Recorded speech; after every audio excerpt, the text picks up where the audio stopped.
1 month 2 month நீங்க இதை follow பண்ணிட்டு பப்பாளி, கொய்யாப்பழம், வாழைப்பழம் இது மாதிரி நல்லா மோஷன் நல்லா ஃப்ரீயா போறதுக்கும், அப்புறம் ஒரு ஒரு 2 ml 3 ml இல்லாட்டி ஒரு 5 ml வரைக்கும் நல்லெண்ணெய் இருக்கு பாத்தீங்களா, அது சும்மா ஒரு மூடியில ஒரு மருந்து மூடி மாதிரி ஒண்ணு வச்சுட்டு அதை எடுத்து கொஞ்சமா டெய்லி ஒரு 5 ml to 10 ml வரைக்கும் நீங்க குடிச்சீங்கன்னாவே போதும். உங்களுக்கு வந்து கான்ஸ்டிபேஷன் இருக்காது. எம்டி ஸ்டொமக்ல எடுத்துக்கலாம். அதை எடுத்துட்டு வந்தீங்கனாலே உங்களுக்கு கான்ஸ்டிபேஷன் ப்ராப்ளம் உங்களுக்கு சுத்தமாவே இருக்காது.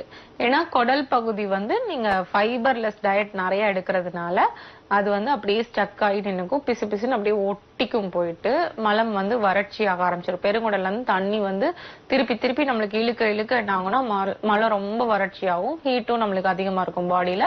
அந்த பெரிஸ்டால்டிக் மூவ்மெண்ட் அந்த அசைவு தன்மையும் நம்மளுக்கு கம்மியாக ஆரம்பிக்கும். இதனால மலச்சிக்கல் பிரச்சனை, தீவிரமான மலச்சிக்கல் பிரச்சனை ஏற்படும்.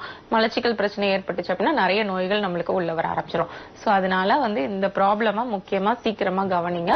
பைல்ஸுக்கு சர்ஜரி பண்ணாம 3 நாள் இல்ல 5 நாளுக்குள்ள நல்ல சரியாகிற மாதிரியான மூலிகை மருந்துகளும் இருக்கு.